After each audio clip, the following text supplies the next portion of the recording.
বাজার মাদল ধিটাং ধিটাং পলাশ বনির মাটিতে,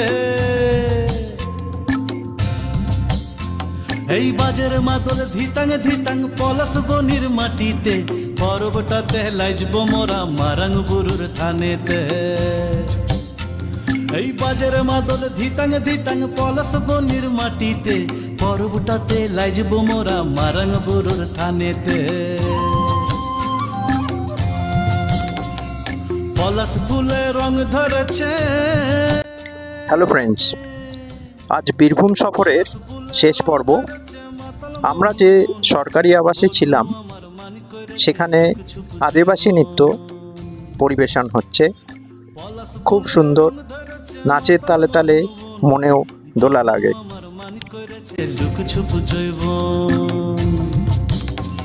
এই বাজার মাদল ধিটাং ধিটাং পলাশ বনির মাটিতে, পরবটাতে লাইজব মোরা মারাং বুরুর থানেতে।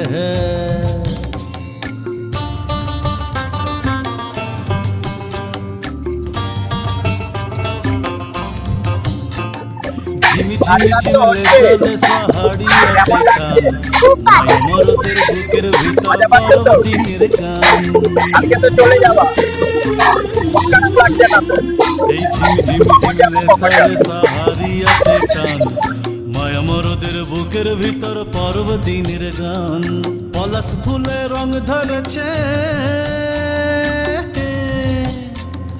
পলাশ ফুলে রং ধরেছে মাতাল মহুল বন, বধূ আমার মান করেছে লুক ছুপ জৈবন। পলাশ ফুলে রং ধরেছে মাতাল মহুল বন, বধূ আমার মান করেছে লুক ছুপ জৈবন। এই বাজার মাদল ধিটাং ধিটাং পলাশ বনির মাটিতে, পরবটাতে লাইজব মোরা মারাং বুরুর থানেতে। সকালবেলা হাঁটা খুবই মনোরম। ভালোবাসার খরচা তোমার লাগলে সুখের দল, গামছা মাদল বাজা তোরা লাইছবি বড় চল।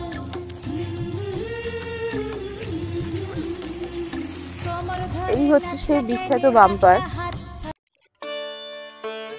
যার জন্য এখানকার টোটো আর অটো ড্রাইভাররা 10 টাকা করে চার্জ করে এক্সট্রা।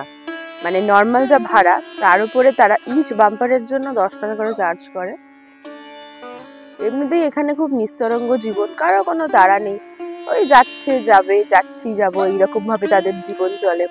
বাস স্ট্যান্ড, ঠিক আছে চলো সেখানে বসে পড়ি গালে হাত দিয়ে, বাস যখন আসবে।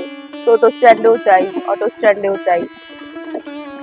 কিন্তু তা সত্ত্বেও কেন এখানে এত বাম্পার, তার একটা কারণ যেটা গেস করে নেওয়া গেছে, যেহেতু এখানে নিস্তরঙ্গ জীবন এবং হাইওয়ে, লম্বা দূর হাইওয়ে চলে গেছে, আর টোটো ড্রাইভাররা একটা অ্যাভারেজ স্পিডে গাড়ি চালায়, যেটার থেকে তারা বাড়েও না কমেও না, সেটা 20 কিলোমিটার ধরা যেতে পারে পার আওয়ার এই স্পিডে। এবার সোজা রাস্তায় যখন কিছু চারপাশে দেখার নেই, তখন তারা গাড়ি চালাতে চালাতে হয়তো কখনো ঘুমিয়ে পড়ে, মানে চোখটা হয়তো বন্ধ হয়ে আছে। তখন সেই বাম্পার গুলো তাদের হঠাৎ জাগরণের জন্য, নিদ্রা থেকে জাগরণের জন্য করা হয়েছে বলে আমার মনে হয়। যে ভালোভাবে চালিয়ে চালিয়ে যাচ্ছি, হঠাৎ একটা ঝাঁকুনি লাগতে তাদের ঘুমটা ভেঙে যায়, না ঠিক আছে আমরা রাস্তাতেই আছি।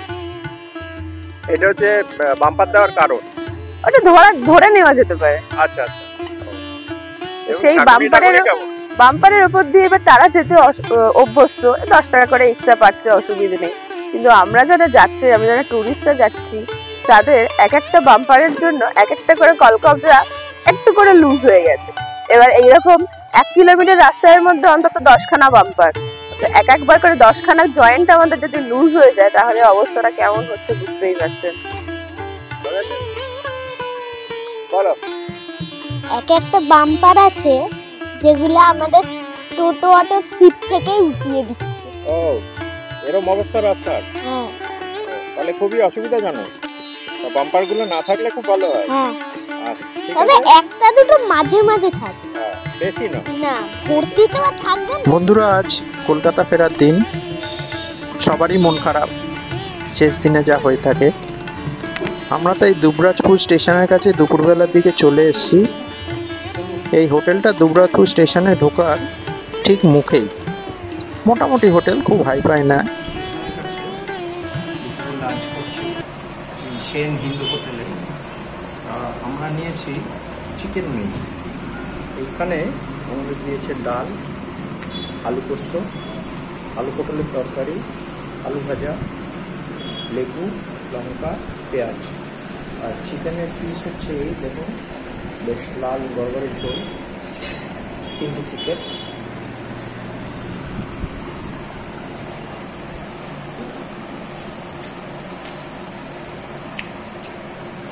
পোস্তটা বড় পাতলা,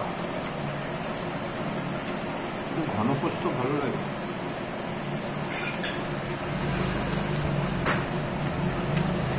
ঝাল নেই, মোটাও খুব ভালো। দুবরাজপুর স্টেশনটি বেশ সুন্দরভাবে সাজানো।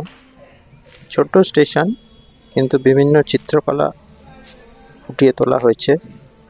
আমরা আস্তে আস্তে স্টেশনের ভেতরে ঢুকে গেলাম। এখন দুবরাজপুর রেলওয়ে স্টেশনে দাঁড়িয়ে আছি।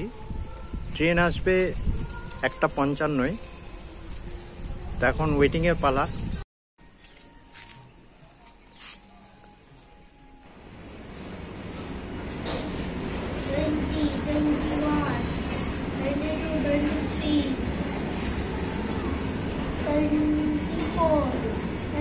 মানুষের জীবনে যদি কোনো কাজ না থাকে তখন মালগাড়ি।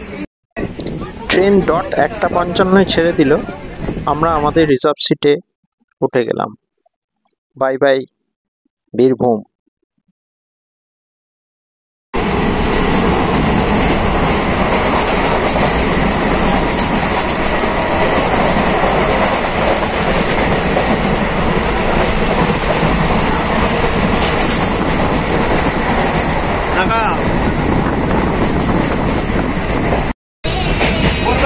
মিষ্টি বাদাম, মুগ ডাল, ডাল ভাজা, চাল ভাজা, বাদাম ভাজা, মুগ ডাল। Thank you.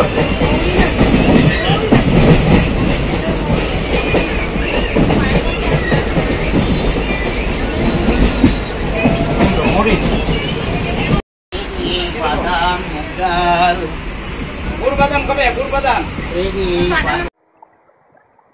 আমরা এখন যাচ্ছি 22322 হুল এক্সপ্রেস করে।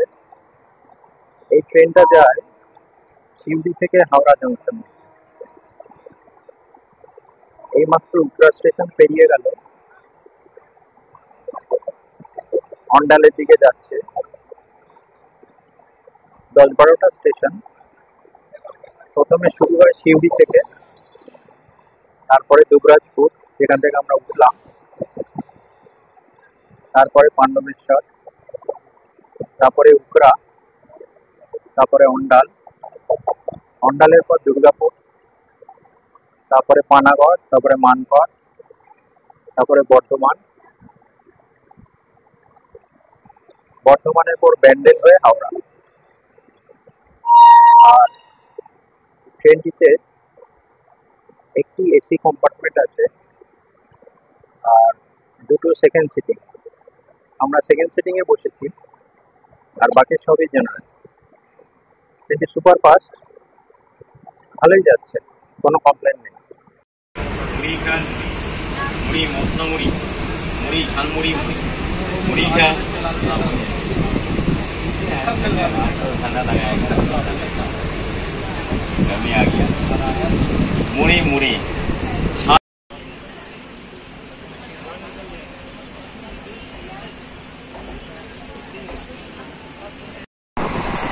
ট্রেনে যেতে যেতে দূরের ওই পাহাড় দেখলে মনে হয় ওখানে তো যাওয়া হলো না, ওখানে গেলে কেমন হতো, ওই জায়গাটায় কেমন লাগবে ঘুরতে।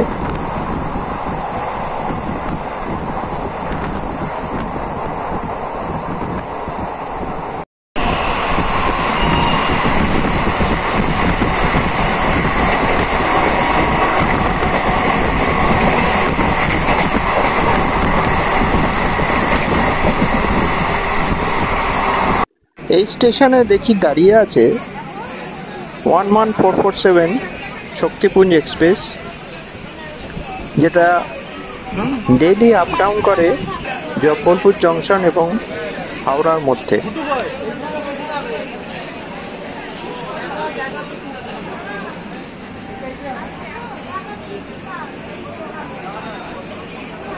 ট্রেন এসে দাঁড়িয়েছে দুর্গাপুর স্টেশনে।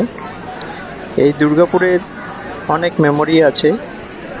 এখানে আমার দাদুর বাড়ি, মামার বাড়ি। এক সময় প্রতি বছর এখানে আসতাম।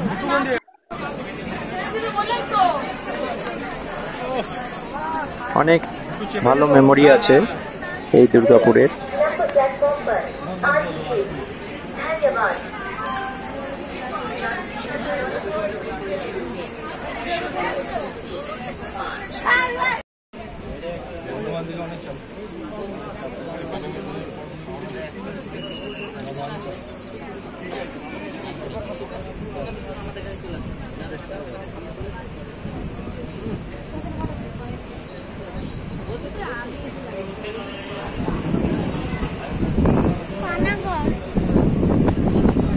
আজকাল মালগাড়ি চলাচল কিন্তু খুব বেড়ে গেছে। আপনারা কি লক্ষ্য করেছেন? এই বিষয়ে কার কি মতামত কমেন্ট বক্সে জানান। ট্রেন এসে দাঁড়িয়েছে মানকড় স্টেশনে।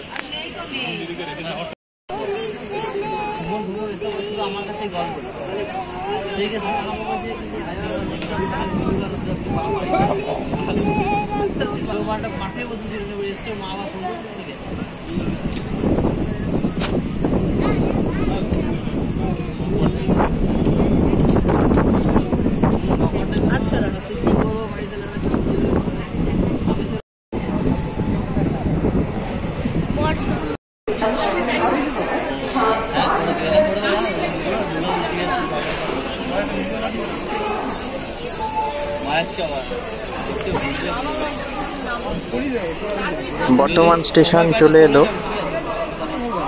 বর্ধমানে এলেই মনে হয় সীতাভোগ আর মিহিদানা। আহা, কিন্তু এত কম সময়ের জন্যে 1-2 মিনিট দাঁড়ায় যে নেমে খোঁজ যে করবো তার অবকাশ থাকে না। আমরা হুল এক্সপ্রেসে হাওড়া স্টেশন পৌঁছালাম। টাইম ছিল 6টা, কিন্তু আমাদের প্রায় 10 মিনিট লেটে ঢোকালো স্টেশনে। যাই হোক, ঠিকই আছে, জার্নি স্মুথ ছিল। লাস্টের দিকে সিগন্যাল পাচ্ছিল না, ওই জন্য একটু দেরি হয়েছে। তাও 10 মিনিট লেট, ঠিক আছে, ওকে।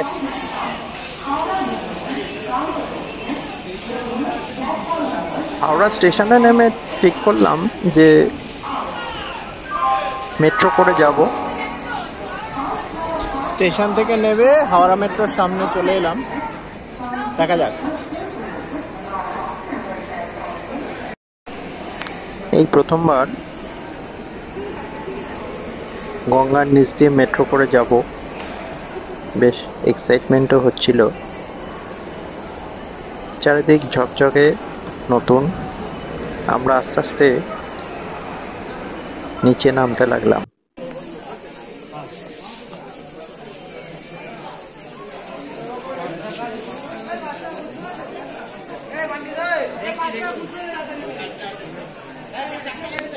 লিফটের ব্যাপারটা সবার অত সরবরাহ নয়, ওই জন্য প্রথম প্রথম একটু অসুবিধাই হয়। আমরা এই গ্রিন লাইন ধরে হাওড়া থেকে একেবারে এসপ্ল্যানেড আসবো, তারপরে এসপ্ল্যানেড থেকে একেবারে ডাইরেক্ট চলে আসবো টালিগঞ্জ।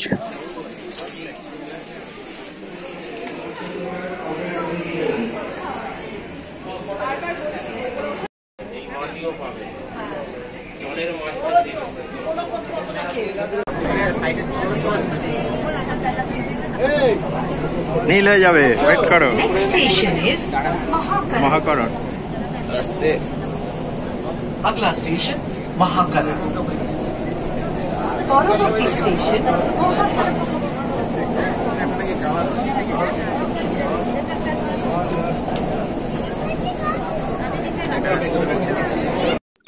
গঙ্গার নিচ দিয়ে যাওয়ার সময়কালটা এই নীল আলোটা থাকে, যাতে সবাই বুঝতে পারে যে গঙ্গার নিচ দিয়ে যাওয়া হচ্ছে।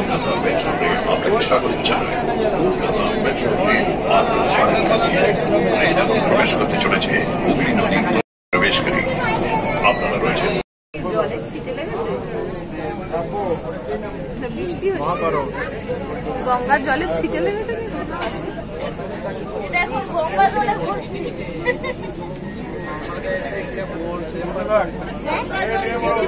গঙ্গা জল কাছে গঙ্গা জলে ছিটে লেগেছে।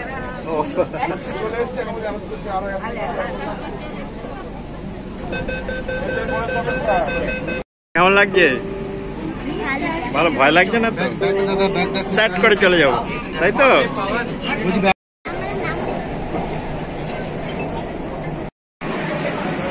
টালিগঞ্জটা কোন দিকে সেটা দেখো, আমি একটু তুলে নিই। টিকিট হয়ে গেছে?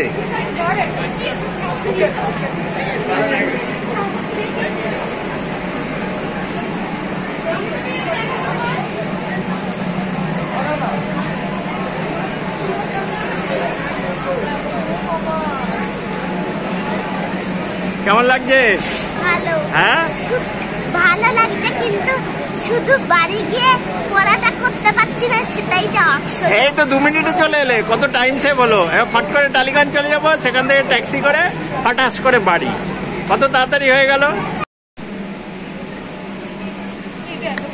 বন্ধুরা, এই অন্তিম পর্ব কেমন লাগলো অবশ্যই কমেন্ট বক্সে জানাবেন।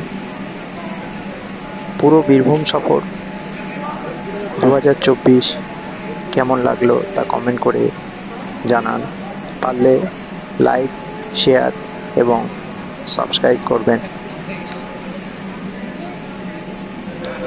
আপনাদের লাইক, শেয়ার এবং সাবস্ক্রাইব পেলে আমাদের আরও ভালো ভিডিও বানাতে অনুপ্রেরণা মেলে, আমাদের আরও ভালো কাজ করবার জন্যে অনুপ্রেরণা যোগায়।